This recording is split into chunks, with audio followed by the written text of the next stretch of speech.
ឬក៏យើងប្រឹងប្រែងដើម្បីដោះស្រាយអញ្ចឹងតាក់ទងអាកាសធាតុនៅក្នុងវិស័យកសិកម្មហើយរូបភាពនេះគឺជាហៅថារូបភាពខាងឆ្វេងនេះយើងដឹងស្រាប់នេះមាននេះដើម្បី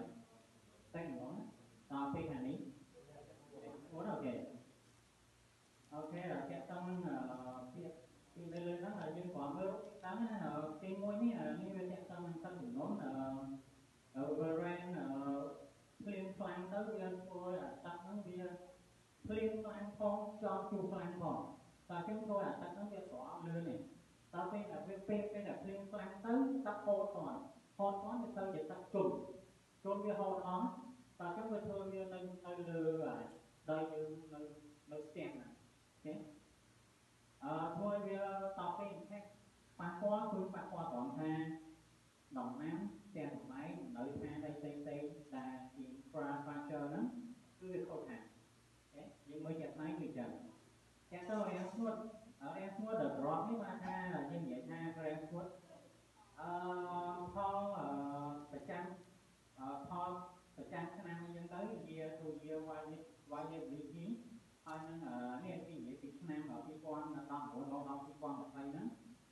គឺឡើងការមេគង្គ region ហ្នឹងគឺវាជួបជានឹងបញ្ហារាំងស្ងួតហ្នឹងហើយនៅ2023ដល់2024ហ្នឹងរងនឹង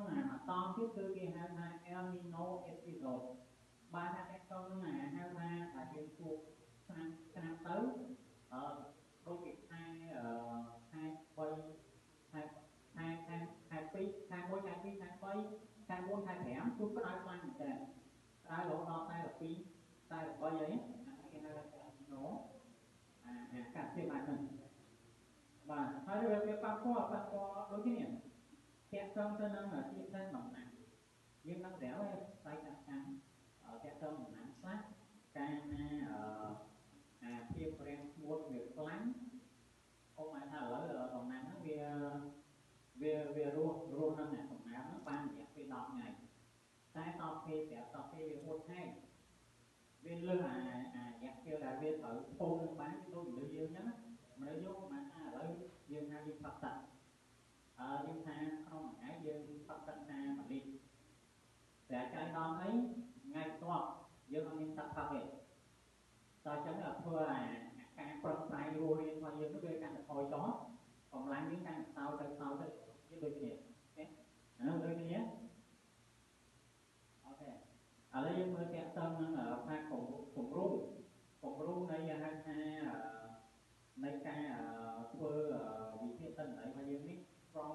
weather to risk បាទថាពីអាកាសធាតុទៅគេហៅថាហានិភ័យបាទថាទី1ទិន្នន័យរ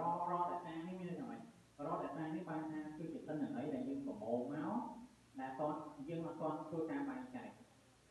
ឬក៏លក្ខណៈហៅថាទិន្នន័យហ្នឹងវាចម្រុះវាមានខុសមានត្រូវអញ្ចឹងទៅអាហ្នឹងគេហៅថា raw data បន្ទាប់មកយើងយកមកធ្វើ analytical framework បាទថាយើងត្រូវធ្វើមិនឲ្យវាទៅតាមក្របខ័ណ្ឌមានថាម៉េចមានថាអូមកថាឥឡូវវិស័យកសិកម្ម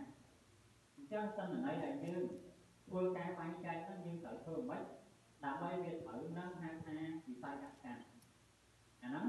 framework បន្តមកទៀត action intelligence បាទថាកន្លែងនេះគឺយើងត្រូវថា software ណាមួយឬក៏មានវិធីសាស្ត្រណាមួយដើម្បីវិធីវាអូខេ the gap បានថាគេនិយាយពីគម្លាត the gap ក្នុងនេះខ្ញុំនិយាយកាត់ឡើងទៅបានថាយើងហៅថាយកទិន្នន័យដែលមានក៏ប៉ុន្តែទិន្នន័យហ្នឹងវាមានគម្លាតដែលវាត្រូវការឲ្យយើងបកប្រែវាឲ្យបកប្រែវា input data agricultural decision ដើម្បីឲ្យហៅថាយើងឈានទៅដល់ការសម្រេចចិត្តនៅក្នុងវិស័យកសិកម្មយើងអូខេ the goal move from passively tracking weather condition បានថាម៉េចបានថាមកអូម៉ាថាឥឡូវចាដោយរាល់ថ្ងៃហ្នឹងចា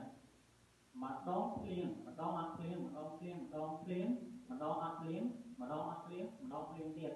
ដល់អញ្ចឹងយើងត្រូវការយកអតិនន័យហ្នឹងលក្ខខណ្ឌហ្នឹងដើម្បីធ្វើការវិនិច្ឆ័យវាទស្សន៍ទាយវាដើម្បីកំណត់ថាតើកន្លះខែរៀនទៀតឬក៏មួយអាទិត្យទៀតតើមេឃភ្លៀងឬអត់ភ្លៀងអូខេអាហ្នឹងកន្លែងហ្នឹងអូខេ